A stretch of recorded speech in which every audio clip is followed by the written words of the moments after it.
Hello, hello, Blackjack once more, and today I'll be going over the last 5 Class 1A hero costumes. And rounding out the class, we have seats 16 through 20. That's Toru, Bakugo, Midoriya, Mineta, and Yaoyorozu. Conveniently, some of the more interesting character costumes and their stories behind them happen to be at the end. Midoriya's outfit obviously has a lot to say, being the protagonist, and Bakugo also has quite a bit of thought into his. And of course, there's Yaoyorozu and the controversy surrounding her. I have a bit to say about that, but luckily she's at the end, so we'll have plenty of time to get there. And for the final time, I'm rating based on thought put into costume, which means that seat 16, Invisible Girl Toru Hugakure, is... well, she's got about 0 thought put into her costume. Yeah, it's kind of hard to critique a costume when there's no costume, mostly. I do actually have a bit to say about why Toru's outfit is severely lacking, and that's even going past the lack of any tactical advantage.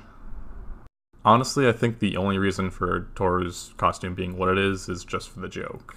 It is funny that she's embarrassed about removing her costume despite the fact that she reveals nothing, and it's a fun gag that pays off early. And it pays off once. I like the joke of it, and I can and will make jokes about her being in the battle between All Might and All for One, which you can see here. You still won't fight me with your full power, huh? But there's a limit to how many times you can repeat something and still have it be effective.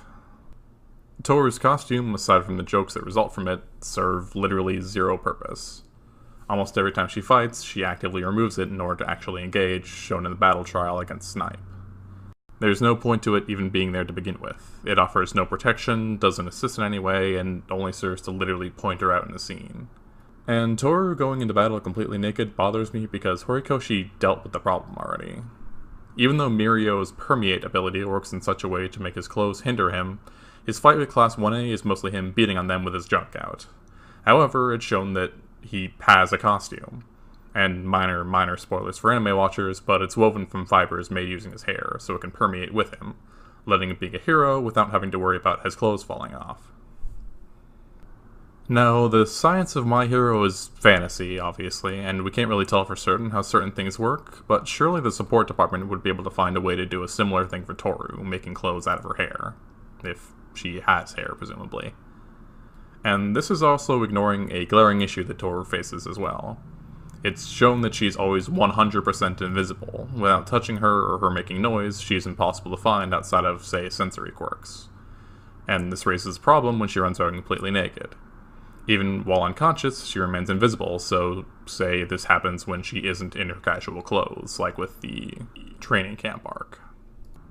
You now have an injured person literally incapable of alerting people to her present condition, being seen, or having any sort of way to identify where she is. Unless she gets knocked out with, say, like a blanket over her, she'd be completely impossible to find and treat where she'd get injured. She's a liability at that point, and she wouldn't be able to be found. Going back to Mirio, Toru should have the support department craft an invisible bodysuit for her hair, if we knew how long her hair was, or some other method.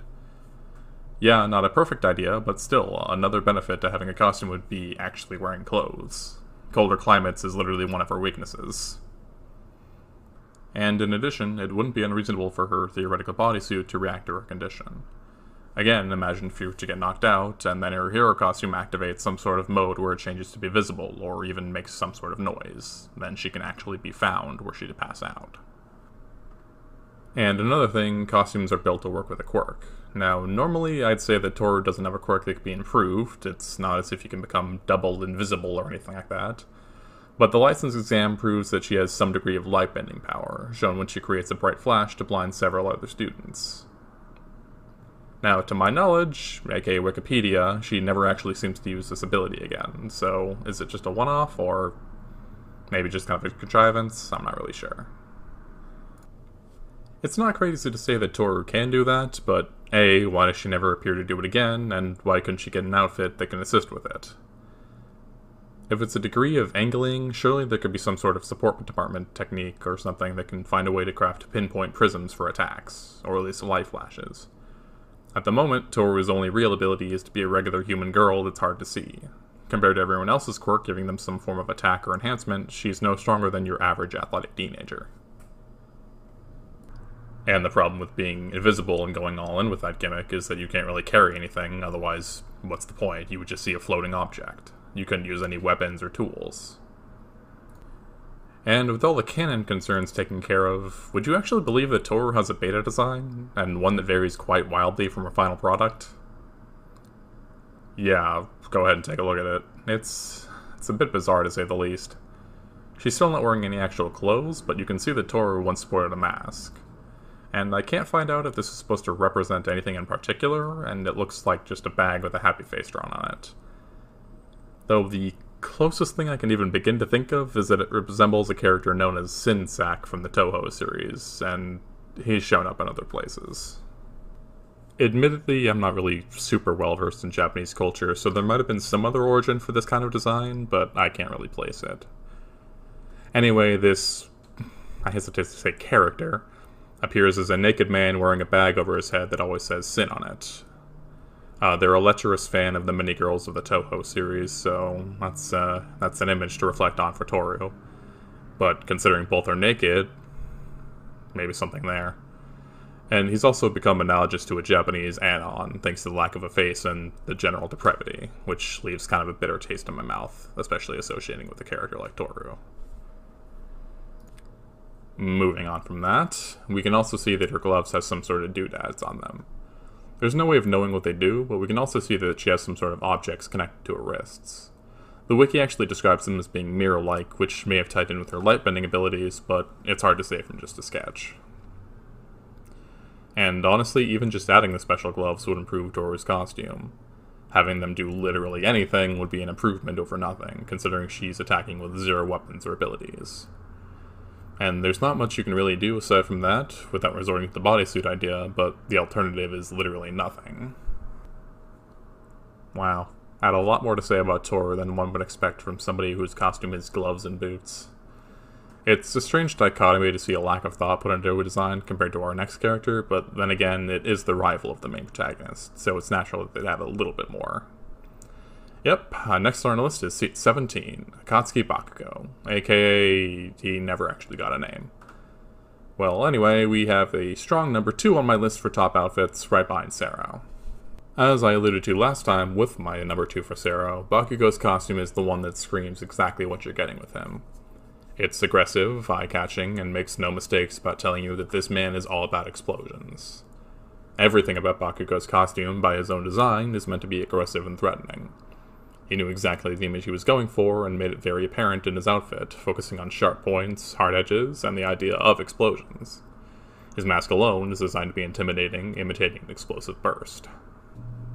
The easiest thing to talk about is obviously his gauntlets, which show Bakugo's natural genius and understanding of his quirk.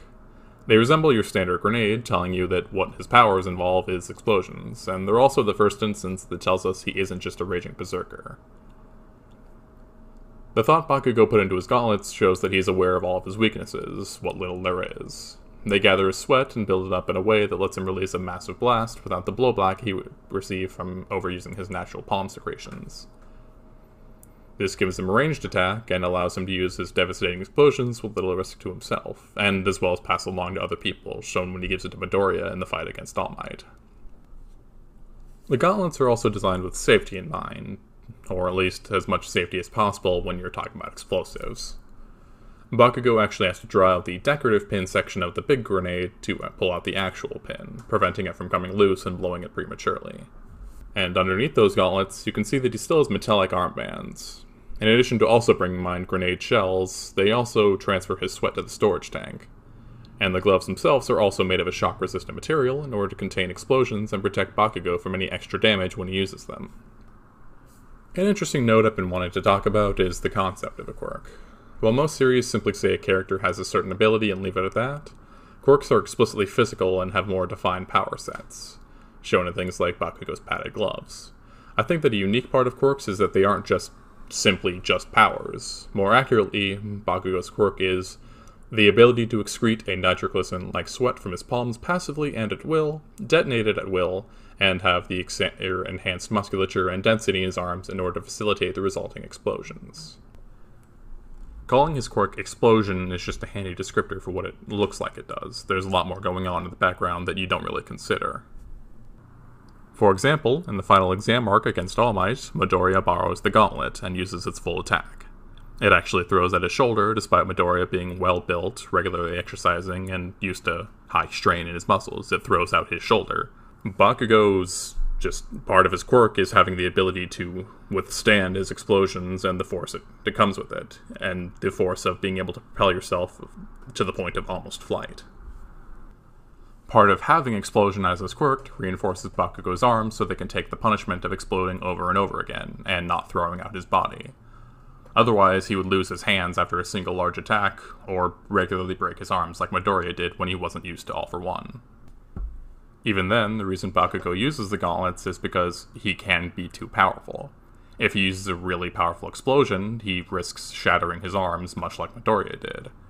The gauntlets just allow him to do it at all times. He doesn't have the reinforcement to do it regularly, much like when you overuse your muscles in stressful situations like being in a car crash. And moving on to his other tools, Bakugo again shows his genius with his actual grenades. Shown in the last exam arc, he carries basically a frame to hold his explosive switch that can be used by other people as well as himself for a handy detonation. Horikoshi was actually holding out on using these grenades for a while, as you can actually see them on his costume in the very first appearance. If you look in this group shot where everyone first debuted their costumes, you can actually see that they're on his belt, even that early on. More evidence than Bakugo and Horikoshi knew what they wanted out of their power. The rest of Bakugo's outfit doesn't have a ton to say, aside from being something intimidating and easy to move around in, and having a bit of a military theme. It does come with one more thing that's pretty indicative of Bakugo as a character. While it may look like just an added thing for some extra oomph on his costume, those knee pads are specifically designed in order to allow Bakugo to kill with his knees, per his description. Not very heroic, huh? Still, it serves a purpose and adds to his intimidation factor.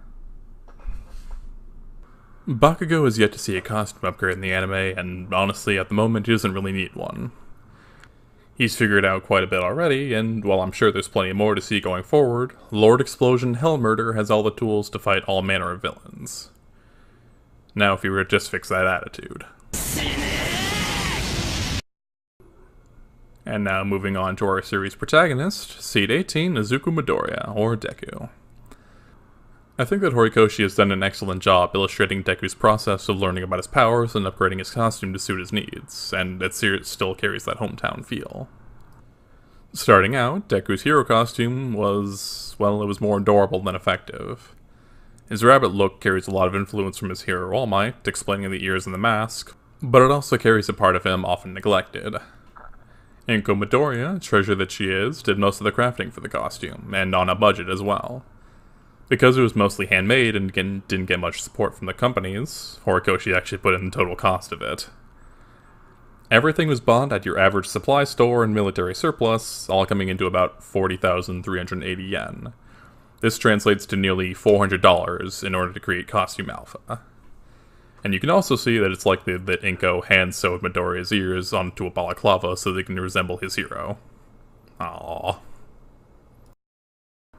And though the origin of his costume represents Deku's homegrown hero story, it doesn't actually have a lot to say. The rabbit ears and smile, taking after All Might, is shown in great detail, as is the fact that he still wears his normal big red boots, but it doesn't really scream, "This is my identity," just yet. Fittingly, that's in part because Deku doesn't have an identity at this point. The only real connection between his hero outfit and his actual hero identity is that Midori means green, and the costume is green. That goes in with a lot of the pun work that Horikoshi's done with other characters. At the moment, he's still just parroting All Might, which fits his character, especially for the time. It isn't until we get Costume Beta that he starts figuring things out a bit more, thanks in part to Gran Torino, aka Mega Man mixed with Yoda. At the behest of Hatsune Miku and everyone else that saw him break his bones several times, his costume was altered to include more defense, extending his knee pads to cover his legs so they have slightly less chance of breaking. It's also been generally upgraded, adding in darker colors, some extra padding on his shoulders, and some new gloves. More notably, he's got a new mask, this one more metallic and refined as opposed to a simple paintball mask. And oddly, he's never actually shown wearing it, at least for as far as we're in. Or any other mask for that matter. Horikoshi actually acknowledged that he almost never wears either his rabbit hood or the face mask for quite a while, drawing its own special panel when he finally does. And the only time you really see him wearing the hood is in the intro for the license exam arc, and even then it's blown off by the wind in a fraction of a second. This might be him acknowledging that without the mask it looks a little lame. And speaking of the exam arc, that marks the proper introduction of Costume Gamma, which includes alterations to assist with Deku's shoot style. In addition to adding padded bracer gloves to prevent him from breaking his arms again, he's added iron cleats at the top of his shoes. And you've seen what these can do, showing that Deku thought about how to best utilize his legs in combat.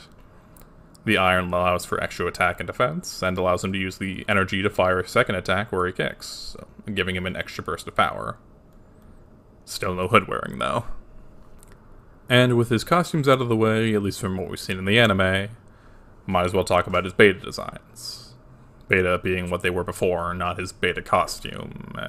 You know what I mean. Now, originally, Deku was quite different. In the original drafts and the Chapter 0 beta version of it, he was still quirkless and still pretty wimpy, but his original incarnation was actually an anemic salaryman called Jack Midoriya. Once Horikoshi moved to a high school setting, he was still supposed to be quirkless and remain quirkless, and he was never supposed to get one for all.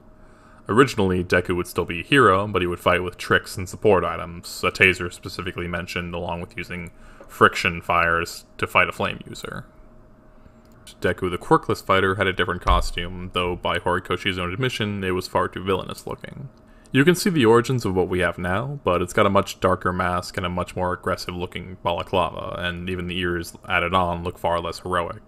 You can see that the stitching is a lot rougher, as opposed to the more integrated look he has now. Overall, it gave a much darker impression of our hero. Though the final product did end up keeping some of the gear, as Deku has a similar belt and wound up with jump runners in the form of One for All, full cowling. And with our favorite hero out of the way, we can move on to everyone's least favorite. Seat 19, Minoru Mineta, aka Grape Juice. This little gremlin can be dealt with quickly, as he honestly has little to say. Sticking with his grape theming, Mineta runs with his gimmick, dressing up as, well, it looks like a mascot character wearing a diaper, honestly. I don't think many would argue with me when I say that his costume is rather lacking. It could have been made to make him look a bit cooler, but we ended up getting that. Trying to be fair to him, Mineta's pop-off quirk is rather strong, and his costume is built around it, if barely. His gloves are made with the special substances from his scalp, allowing him to grab his balls with them on, whereas they'd get stuck otherwise. His pants are also lined with sticky balls based off his pop-off balls, but are synthetic. They allow him to stick things to them like pockets, but they just look stupid. Quite humorously, his tiny little cape was actually his idea. Mineta wanted to stand tall and have a cape that blew dramatically in the wind because it'd be cool, but the support designers realized that it would get stuck to his hair, so they made it really short to compensate. This left it looking really stupid as well. It's a shame about the Mantle Man. Yeah, I don't really have any nice things to say about Mineta. I'd give him a little credit, but he's the only character in the series to have experienced anti-growth, starting out as a shameless pervert, only to get saddled with slacker mount lady and start fearing women, to being a shameless pervert again. Maybe if he grows into his beta design a bit more, he'd be slightly forgiven. In his beta design, he's a bit taller, and his mask has an added stem to make his head resemble grapes a bit more, but otherwise he's pretty unchanged. Not really a lot to say on that. I do think it looks a little bit better, though, if just for the proportions. And as long as we're talking perverts, we might as well end the discussion with Seat 20, Momo Yaoyorozu, the everything hero creati. Yeah, this is going to be a bit of a conversation. It's no secret that Momo has come under a lot of fire for having a skimpy costume. Her quirk, Creation, allows her to breathe through her skin, or to put people off so they're on guard when they're talking to her, or maybe Horikoshi just likes girls. Yeah, that one's probably it. Why else would it be canon that Momo wanted to make it even skimpier? Creation allows Momo to create any non-living thing from her body, and as such, she utilizes it more effectively through a skimpy outfit. This results in her wearing a leotard that shows off her breasts and butt, with the justification that she needs the exposed skin to facilitate creating objects. As for my opinion on it, well, I'm honestly torn. While I understand that Momo is an underage girl and that there is an issue with her wearing such a revealing costume, I don't think it's quite as bad as some people make it out to be, at least in the original manga. Yes, it's loosely justified fan service, but I honestly think the anime makes it quite a bit worse. For example, compare this panel from the manga with this screen cap from the anime, and this one with this one. And the manga sure didn't have anything this egregious. Close your eyes!